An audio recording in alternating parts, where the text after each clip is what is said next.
Hey everybody, Tommy here, World at War Comics, and my next guest is Omari Malik. He is the owner of BlackTooth Publishing, and he has three amazing titles that he's going to be talking about on this podcast. Amazing creator and writer out of the Northeast. Wait until you check out these comics. They are amazing. All right, without further ado, here is Omari and I. Hope you enjoy.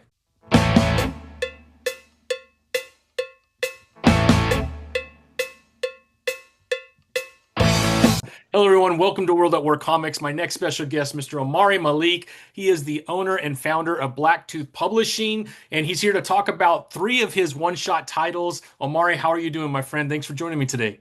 I'm good. Thank you so much for having me. I really appreciate it. Yeah, absolutely, man. I'm glad that we got connected, man. I was able to read, like I said before we hit, two of the three titles, the one shots that you had, man. The art is fabulous. The stories are awesome, man. So congratulations. It's not easy putting a comic book together. Thank you. Thank you. Like I said, I really appreciate it. And as you mentioned, it is very difficult. So difficult, in fact, my mentor told me not to do it. Like when I told my mentor, it's like, hey, man, I got three ideas and I really want to do all three. He's like, no, just focus on one and do them after. And I'm like, nah, I got this. I'm going to do it. And I quickly realized how hard it was. Exactly. Yeah. Yeah. I mean, it's just really busy. It's mainly social media, right? There's just so much stuff out there. So to make your voice heard, sometimes, at least for me, you kind of get lost in trying to get a voice that's loud enough for, people to hear. But man, you have great titles, man. The art looks great. Man, if you're tuning in, you got to get over to blacktoothpublishing.com and check it out. I'll have all the links below to make it very easy for everybody to head over there. And you could order right off the site. There's all kinds of great information. But Amari, man, let's talk a little bit about this passion for comic books and where storytelling started for you.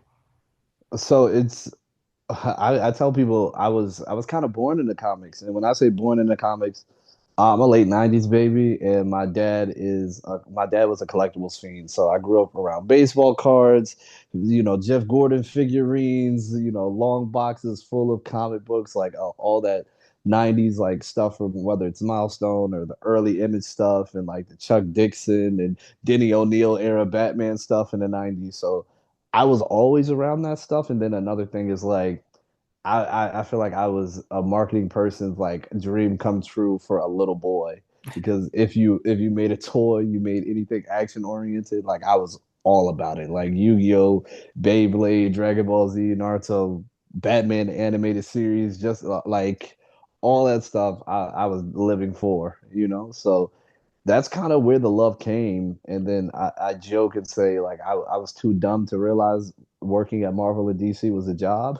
So when I say I didn't realize it was a job, it's like you're. I was seeing things like, oh, Toriyama, like he wrote Dragon Ball Z, drew it, and created it. I'm like, well, they say Chuck Dixon made, Bane, so it's like I'm hearing those things, and it's like, oh, Todd made Spawn, so it's like, oh, if I do comics, then I have to make my own. I didn't realize that like people were coming along and adding to the mythos of all these characters. Like I'm thinking like, oh, if I want to get into comics, I have to make my own. So as a kid, like it was never, drawing Batman or like drawing Spider-Man or like thinking that it would be cool if Batman did this. It was always like, oh, I have to make my own characters.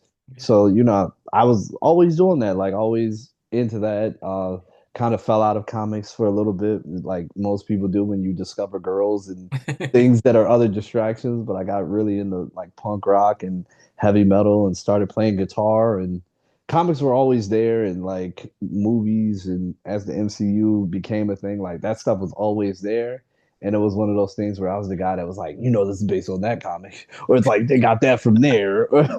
I was that guy, or the guy that's like, oh, I hated the way this ended. I wish they would have done that. So it's like that writer in me of like always being like, oh, I would have done this Yeah. instead of that. So, like when I finished college and I was sitting there thinking like, oh God, I'm about to work in a cubicle forever.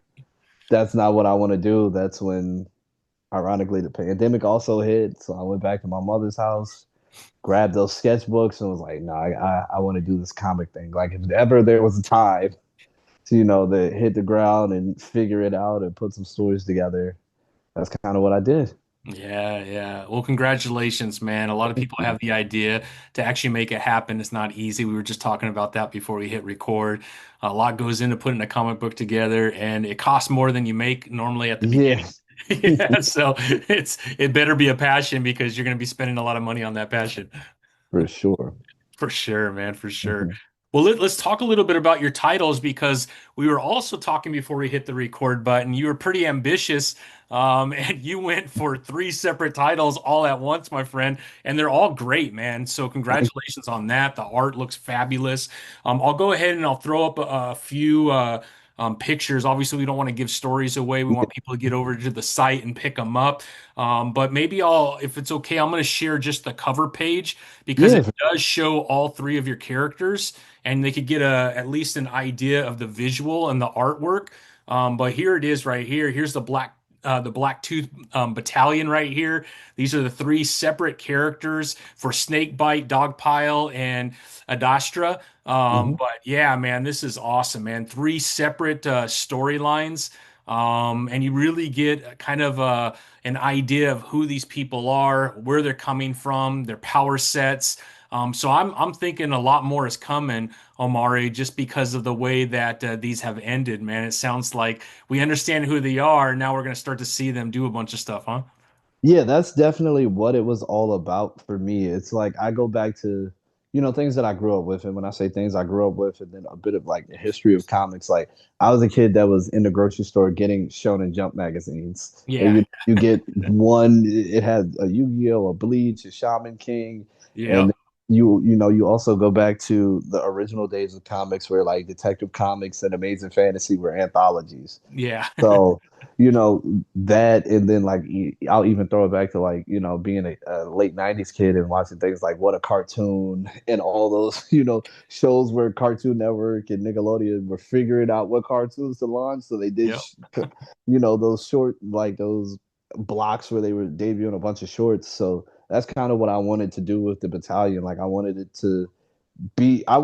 to be the flagship for people to understand that it's like I wanted to do a publishing company because I have always had a bunch of ideas, and yeah, I wanted to have an avenue where it's like I can always debut something new and just give people a taste of what's to come. So with the one shots, I wanted them to be pilot episodes. I wanted to yeah, give people a pretty good feel, a self-contained story because being a person that's into comics and comics are ongoing soap opera fiction, sometimes it's a little scary to walk up to somebody and be like, "Hey, buy issues 1 through 3," and then there's 300 more coming later.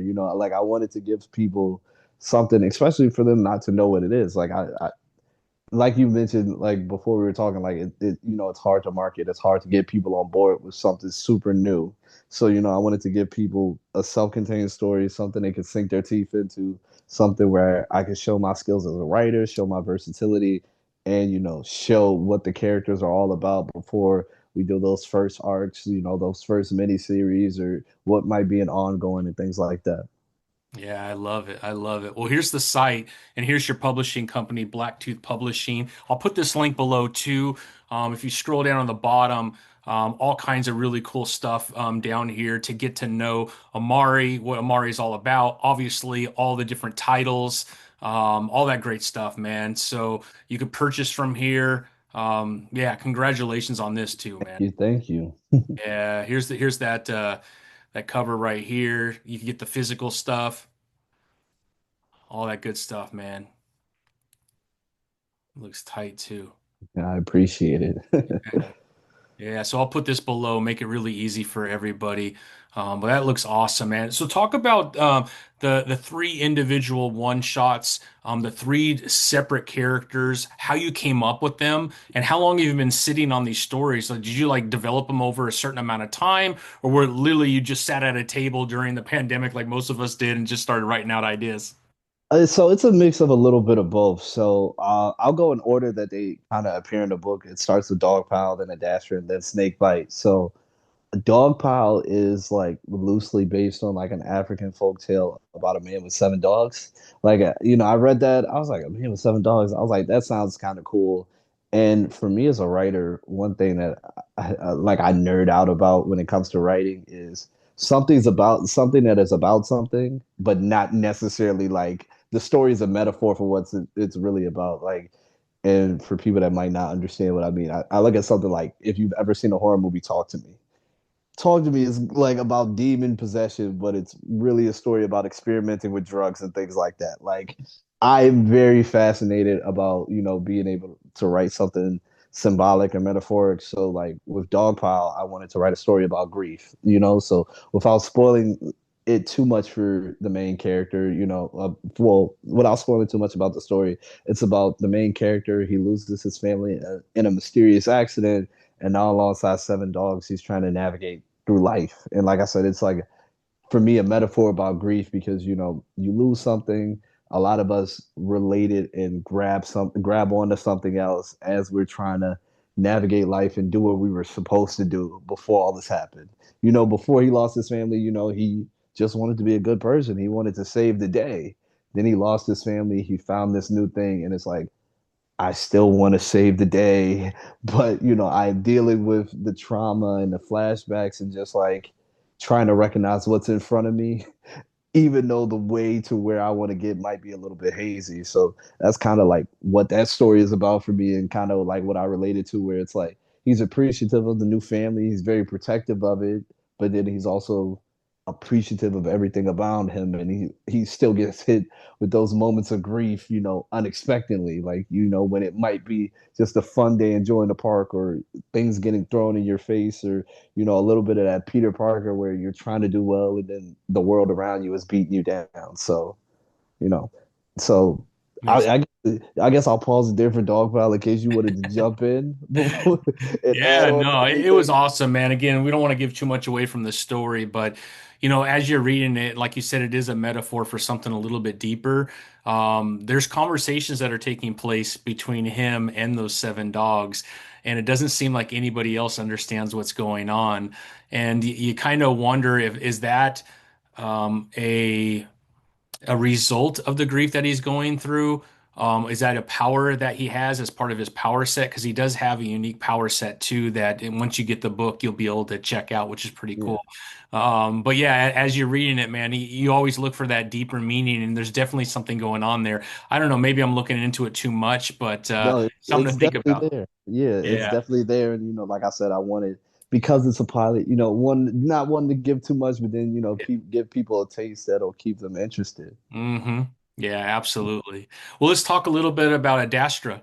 Yeah, so for Adastra, once again, relating to being about something without being about something. So Adastra, it's about a 15-year-old that has the power to shapeshift. And Adastra is like inspired by my younger sister. And when I say my younger sister's like 7 years younger than me. So I was a little bit older. So like I really feel like I watched her grow up. And for people that know about zodiac signs, my little sister is a Gemini. And if you're familiar with kind of the stereotypes and fun things that people say about Geminis. It's like they're multiple people or they're two-faced and whatnot. And I will say my little sister's like that. Like she went through a bunch of different phases. At times she's different people around different people. With me, she's loud and rambunctious. She might get around a crowd and be a bit more reserved. And I'm like, what happened? Where did the other you go? That's yelling, telling me to put on Disney Channel. But being that she was younger, like I said, she was Adastra is in the style of like a Saturday morning cartoon because that would be a thing that she was into, Disney Channel, like a lot of those like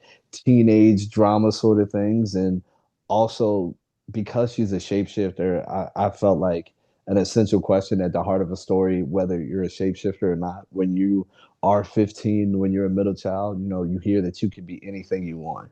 But what happens when you really can? Like, what happens if you walk out the house one day, you're like, I want to be a plumber, and you can transform yourself into a plumber and walk onto a job site and just kind of do anything you want to do. Like, how do you balance life? How do you grow up?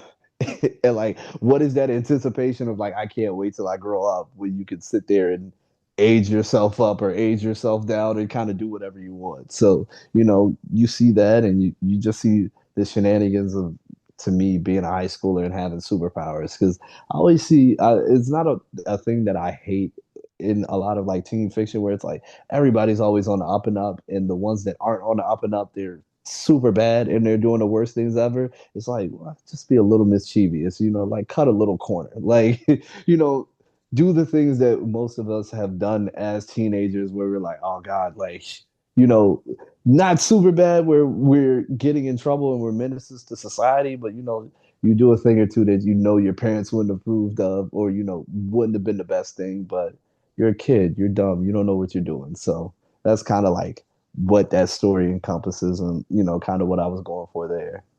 Yeah, yeah. No, that sounds amazing. Yeah, she's unique, a lot of energy, a lot going on at the same time, which I really could relate to. I'm the oldest of four, so I have three younger sisters, so I could relate a lot to what you were just talking about for sure. Yeah. There's definitely a middle sister that is unique.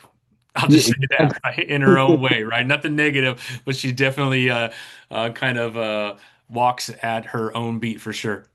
Exactly, exactly. Well, let's talk a little bit about snakebite. Yeah, That's one I so haven't got to yet, so I apologize. I was trying to, no, but with work and everything, but that all looks good. pretty dope, man. Yeah, so snake bite for me, that one, it's for that one, I related to like I said, all the stories have a piece of me in them, like with Adastra and my younger sister, but for snake bite, like that one relates to me in the sense of like a pivotal moment in my teenage years where my friend group split, and I say my friend group split, and more so like it split because of the choices we were making. Some of our friends were getting into trouble and getting more intensely in trouble. And for me, like I mentioned, being a punk rock kid, I couldn't be outside getting in trouble if I wanted to learn how to play Guns N' Roses or Asking Alexandria. I had to sit down and play guitar, but things were getting more intense outside. It's like, oh, those kids don't like us because we live in a different neighborhood. Those kids don't like us because we go to a different school. And versus, it just being like making faces at football games. Now fights are breaking out. Everything is getting a little bit more serious. People are smoking weed for the first time, where people are staying out late. They're not listening to their parents as much. And that's what that story is about in a sense of that time in your life where you can kind of go any way. Like he's a snake, he's slithering on the right path and on between the paths of right and wrong. And him and his friends, they decide to get tattoos. His tattoos just happen to give him superpowers. And now with those superpowers, he doesn't know if he wants to be a good guy, be a good kid, do everything that he's supposed to do, or keep following behind his friends that are slowly getting into more and more trouble and misbehaving a bit more. And it's like, to me, it's like that big question of like, what do you do if you have a gift that could be beneficial both ways? If you wanted to be a bad kid, having superpowers is going to make you the worst kid ever. If you want to be a good kid, having superpowers is going to make you the best kid ever. It's like, what do you do? Yeah, yeah, very relatable, man. I think we all have gone through that as we're getting older. Yeah. Yeah, absolutely. So, what is the idea moving forward? Now you have these three one shots out. Are you working on anything right now, or are you Yeah. still trying to get this out to as many people, or both? Yeah, so it's a little bit of both. As I mentioned, BlackTooth Publishing, I tell people it's a publishing company. Like that's what I wanted to really stick out there is like, no, this is my efforts of being a publisher. Like I want to put out multiple books. I've done one-off projects for some of my friends that are in the fashion industry and, wanted to do comics in relation to things for their brand. And for me, I wanted to do three titles because I want to have an ongoing brand. Like I want to have three separate books and multiple books and every idea, I want to be able to explore. So the next thing that I'm putting out is I'm working on a novel. I say working on a novel because it's a publishing company, so the novel for me has been fun. Also, a little bit faster to do than a comic book because I'm not waiting on pages. So Yeah. I'm just writing and sending it, to a proofreader and things like that. So I wanted to do something to hold over my fans as the first arcs. So I tell people if these are pilots, the first arcs are going to be the first season. So I'm putting together those for each book. And because they're going to be longer than 24 pages, it's going to be a few issue things at least. I know Adastra is going to be 5, Snakebite's going to be 6. I think Dog Pile's also going to be 5. But with that, that's about 100 pages each. So, that's taking a little bit longer, which is why the novel is kind of the stopgap of like, hey, I'm still doing things, you know, as you all are waiting. And I appreciate indie comic fans because I do a lot of conventions and I've done repeated conventions, and people are always asking what's next. And I'm like, it's coming. It's not the money factory that Marvel and DC is, but indie creators like myself, we are putting in the time, and you might have to wait a little bit longer, but those waits are definitely worth it. Yeah, absolutely, absolutely. Now, is your novel that you're writing, has it anything to do with the three titles that you have, or is it superhero related, or is it something completely different? Not necessarily superhero related. I'll tell people it's grounded. There are some sci-fi shenanigans in there. So I'm not going to reveal the title, but it's another thing where it's a story that's about something. It's about family secrets and kind of when you're old enough to know things and things are happening to you because you don't know those the kind of secrets. So um, I I've always hated shared universes because I hate that allegedly Metropolis is across the harbor from Gotham, but Superman never helps. And Never, like, hell, he never around. yeah, and being a New Yorker and understanding where Hell's Kitchen is and where the Daily Bugle should be and where Delancey Street should be and how just things are going on and no one helps, it's always just bugged me a little bit. But I don't know. I tell when I want them to cross over, they'll cross over.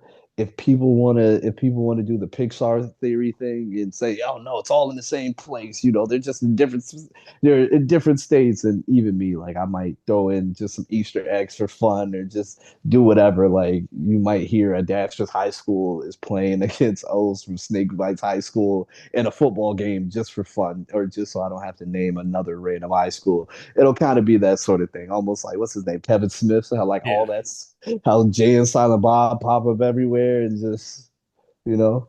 I love it. I love it, man. Well, it sounds awesome, man. Congratulations on the three titles, man. They look pretty awesome. Again, all the links are below, so get over there and visit BlackTooth Publishing and order your copies. Let's talk a little bit. You said you're doing a lot of cons. Do you have a list of cons that you're doing from now till the end of the year? Have you kind of decided yet? Yeah, so I'm taking a lighter schedule just so I can make things. So it's like working on a novel and then putting out the first arcs. It's a lighter schedule than normal. Next month in July, I'm gonna be at Fredericksburg Comic Con. Mm-hmm. Boston Fan Expo in August. I'm also probably going to be promoting and passing things out at Anime NYC. So I'm waitlisted for a table. So if they give me a last minute one, I'll vend. But if not, I will be there annoying people and passing out flyers and telling people to check my stuff out. And I do New York Comic Con every year, whether I do it as a fan. I've been in small press the last couple of years. So another thing being a New Yorker, like I will be at New York Comic Con regardless. So Yeah, I haven't had a chance to be there yet. I do San Diego every year. I'm originally from Southern California, so Mhm. we got WonderCon, we got San Diego Comic Con, then we have a bunch of smaller ones throughout the year. But I moved to Texas about 9 months ago to be closer to family, and so I just did Dallas Fan Expo, which is Oh really yeah. good. That's a nice one. Yeah, a friend of mine went on that owns Fair Square Comics. He was telling Oh me yeah. about it. Yeah. Nice, man. Yeah, yeah. No, that was a good one. We have SpaceCon coming up, which is in San Antonio. And I don't know when the Houston one is, but that's one of the largest ones, the Houston one. That's a really good one I heard. So, It's so funny. You mentioned Texas. I was just there for DreamCon, and like oh, that's what I mean when I say time is moving so fast. Like I'm like, yeah, I was just in Texas like 3 weeks ago for DreamCon. But yeah. yeah. That's awesome, man. And then Austin has a one that's growing every year. So those are the four big cities in Texas. There's a bunch of cons. So I feel like every month there's a con somewhere around here. They have a bunch of them. I mean, Texans love Comic Cons because they're everywhere, man. And there's a lot of small, like city ones, real small Yeah. ones, which are really cool. A lot of indie creators. So I assume New York's the same way. I've heard Yeah. Baltimore is really good. It's I've like done very yeah, comic book central. I've done Baltimore Comic Con, and I didn't do it last year, but I did it in 22 and 23, and it's awesome. Like, and when I say it's awesome for me, like as people can see by the massive bookshelf that has a lot of Batman books, Baltimore Comic Con, there was a booth that had $5 trades, and Oh, I lost my mind. So I would too. $5 trades, you got me yeah, all day long of $5 trades. exactly. So That's awesome. In the Northeast, man, there's some amazing creators up there, man.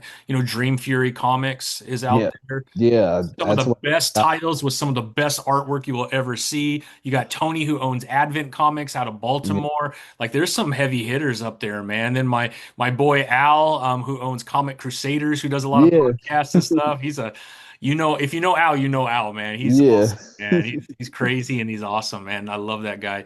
We were at C2E2 together last year, and we had a Airbnb, and there was like 10 indie creators and then Comic Crusaders, and we all hung out together and went to C2E2. It was awesome, man. We had a blast. yeah, for sure. And I'm glad you mentioned that. It's like my mentor is a creator of an indie book called "Is Not an Aware Spider." His name's Greg Anderson, LSA, and it's like he has been a person that has shown me like how deep the indie scene is, and how you really make friends here. And it's almost I relate it to like being in a punk rock band where we're always on tour, we're bumping into each other, always telling each other what's going on. Like I've never gatekeeped anything, and where it's like, oh, your artist is really good. Who is this? I'm like, yo, here's his contact. Please give him work. Yeah, Like, please exactly. help him out. Like, so I That's the way it really, should be, man. That's the way it should be. Yeah. yeah. So Yeah. I definitely love the indie scene up here and all over the place. And, I've done LA Comic Con and met some dope indie creators out there and stuff like that. So it's Uh, always a good time. Are you still playing guitar? Yes, I'm still playing.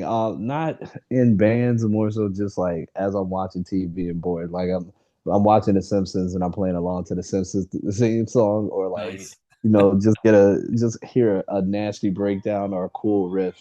I'll jump onto that too. I love it, man. I just had the Mac Brothers on, and they're in a band called Anna. They're from Australia, and they Hmm. tour all over Europe. So they're Oh always in Europe on tour. And they make a comic book called Anna, and then The Gods Among Us.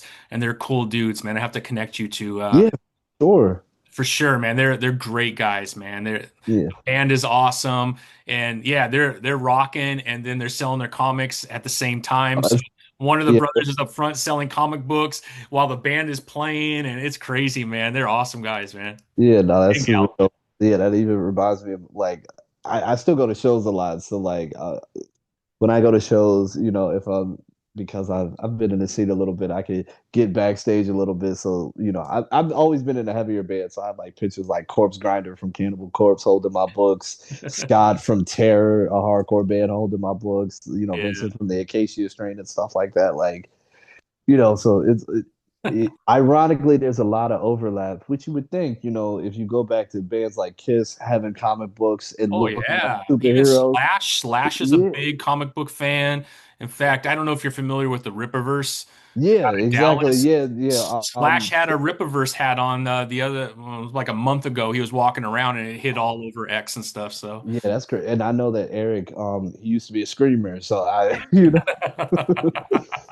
yeah, there is a lot of crossover between rock bands and I mean, hip hop too, man. There's a yeah, lot of really good comics right now with hip hop. So I think music and comics just go together. M is a big fan. In fact, he wanted to be a comic book artist before yeah. while he was doing hip hop. In Um, fact, I was just looking. I have my ASM where he's on the cover. oh yes. Battle rapping Spidey. Yeah. So I have he did a double XL where he's like with the Punisher. I have that one like at my mother's house. And like you mentioned, like who so many people, obviously Wu-Tang, they have a bunch of Oh yeah. comics. And then Sumerian Records, they have like their own comic imprint now. So, hmm you know. Yeah, yeah, no, for sure, man. Even Scott Snyder came out with a comic called White Boat, and it came with a music CD, so you could listen to it while you're reading, and it's pretty Bro, dope. Greg Capullo's a literal Yeah, guitar oh, player. Greg Like, is awesome. He's real hardcore. yeah. So yeah, man, it's awesome, man. We should do a video, man, where we just kind of talk about different artists within the music industry and Listen, some of the bro, comics that inspire them. I am so down, and there you could talk about it for days. Like DMC from Run DMC has a comic. They were one of the first ones that I can Yeah, remember that really were involved with comics. yeah. Then Anthrax, Scott Ian, and Chuck Yeah. D. Like there was the Public Enemy Anthrax comics and stuff like that. Like yeah, we That would be, I'm definitely down. Like reach Oh out to me yeah. and we could both like compile research and put something together. I think that would be awesome, Omar. We got to do that, man. We need to hold each other accountable to that, man. That'd be Yeah, awesome. I think that'd be for a lot of sure. fun, man. There's a lot of amazing artists on both sides that collaborate over the years. So Yeah. So, even as I'm thinking, I'm like Gerald Way from My yeah, Chemical Romance, him yep, and his brother both do comics. Like, yeah. It's crazy, man. It's awesome, bro. In fact, I just got the Deadpool cover with Biggie on it. yeah. So, Yeah, obviously post-mortem, but it was pretty dope, yeah. So, yeah, man. no, we have to do that for sure. Was your parents, your father in bands too, or how did music? Where did you get hooked up with music? How did that start for you? So I was a music kid in the sense of like there was always music being played in the house. Like both my mother and my father, like big music fans, like so much so it's very funny, right? So I'm also a wrestling guy. Like I have pictures of me being a super little kid that my dad is carrying me on his shoulders to wrestling shows. And I also have like a because whatever for people because I was a late 90s baby, where you actually had a handheld camera and you put tape in it to Yeah. record it. I have the recording of a DMX show that my dad took me to when I was 5 years old. So Oh, I have been always into music, and like music has always been a part of my life to that's like, primarily for through my parents like hip hop and R&B. But like when I got into middle school and as MTV and VH1, right before they stopped showing music videos, I remember seeing Green Day and Muse. And just as I thought I was cool and I was going to school being like, hey, yeah, I'm listening to this band called Green Day. Kids in my school were like, have you heard of Suicide Silence and yeah. Ask Alexandria? Like, Green Day is cool, but like, Yeah. we're listening to metalcore. And I'm like, what's that? And, Yeah. I remember you going know, to I like hockey a lot. We were going to Kings game and my brother-in-law introduced me to some like snot, a bunch of hardcore stuff. yeah, I'm like, dude, this is another level, man. I get there, exactly. my heart is racing when I get to the hockey game. It wasn't even that exciting, man, because of all the music we listened to up there, man. I felt like all Yeah. my adrenaline was already like, taken from me, man. It was awesome. Yeah, so and like with anything, like what I feel like being a part of nerd culture, like once you go from collecting books, it's very easy to be like, all right, now I gotta collect band posters and band tees and like now I need all these guitar pedals and I luckily I've had a bunch of expensive hobbies that have kept me away from illicit substances because you can't afford guitar pedals and comic books and graded comics and Yu-Gi-Oh cards if you want to do things like that. So Yeah, for sure, for sure. Much safer habit to have, I think. yeah. Yeah, shout outs to my hometown for having a huge straight edge hardcore scene. So I was That's sweet, man. still straight edge to this day and things Oh like that. yeah, Yeah. got all the horns and everything too. Exactly. Yeah. Yeah. Yeah, one of my closest friends who's a tattoo artist now, but he was in a straight edge band and he got me into that. But I'm probably a little older than you. I was born in the 70s, so Yeah. but yeah, straight edge was huge growing up, man. So yeah, he didn't want to get involved in all that stuff, and his mom's like, straight edge is pretty dope, man. So he Yeah. got really hardcore into it, joined a band, started doing tattooing. Tattooing got a little crazy, man. He was like from Yeah. here down to his ankles Oof, tattooed up, yeah. but never did drugs, man. He just kind of stayed. Exactly. I guess his Yeah. drug was ink. Yeah. It was awesome though, man.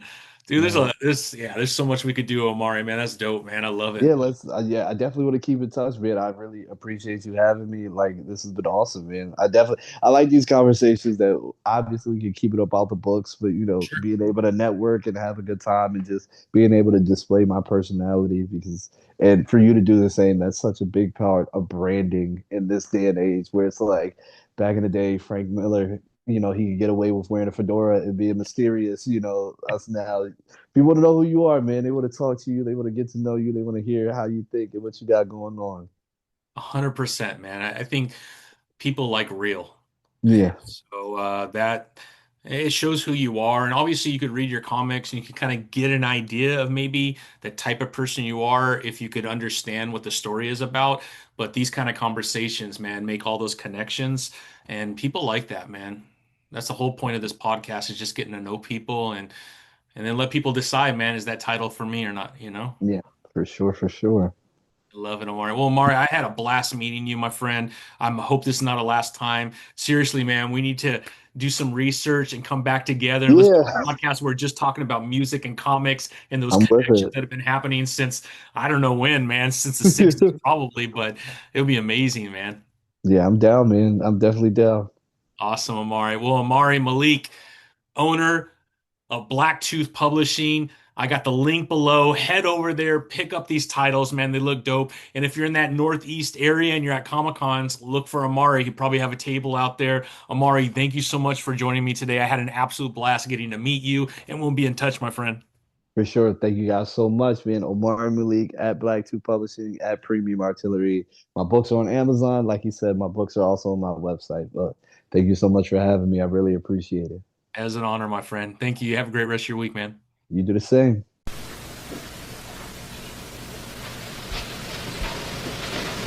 You're still here?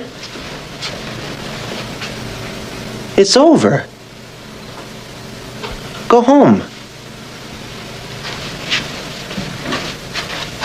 Go.